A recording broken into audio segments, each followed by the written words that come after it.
Hey, it's Jody Oehler, still filling in here as co-host on the Arizona Daily Mix. They haven't asked me to leave yet. So joining me now is an attorney with Radix Law, Adam Buck.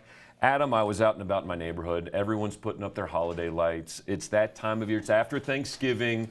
But there are actually some things you should know about the law and your holiday lights, right?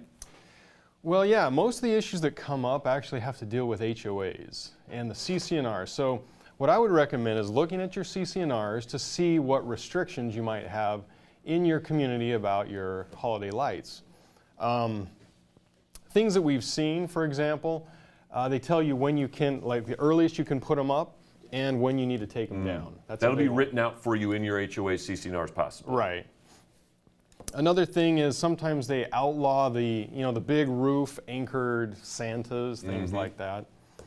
Very comical. Santa might be falling off the house, he might not. Yeah, and the other thing could be noise restrictions. Sometimes they'll say, look, you got to shut it down by 9 or 10 o'clock at night. So people just need to read the CC&Rs and understand what the rules are in their particular community. I imagine the same would be applied for, it's very popular now, my kids love it, is the inflatables.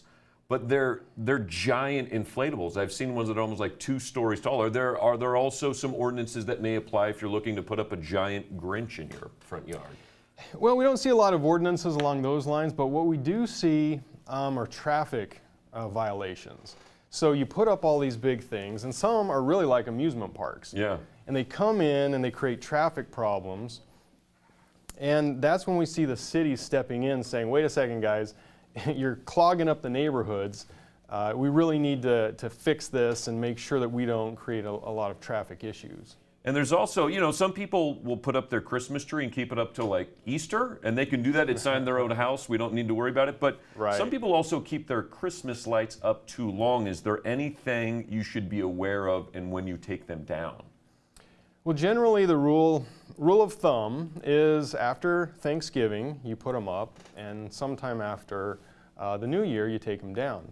The CC&Rs might have regulations, but that's why I would look at your CC&Rs, because they're going to say what the rules are. So just stay clear of those. Very fun, breezy read to just get out the CC&Rs, get through them, find out the do's and don'ts. And you should know before you put up your lights, because you might have to take them all back down if you don't get it right. Well, right? Well, and let me just say, some of them require that you submit the plans to the HOA to get approval before you put them up. So before you go to put time and effort into it, submit your plans if you're going to go above and beyond. Or you could just do like I do and be lazy and not put any up, and then you just avoid the whole thing. You could do that. The other thing not as festive. Not as festive. But along those lines, tying in your neighbors, ask them what their opinions are, because most of the problems come from neighbor complaints. So if your neighbors are happy, you're going to be happy, your HOA is going to be happy, the city's going to be happy. So just communicate with your neighbors. Tell them what you're going to do and be courteous. He's Adam Buck, attorney, Radix Law. For more information on this, your website? It is radixlaw.com. And of course, you can always go to azdailymix.com for more information.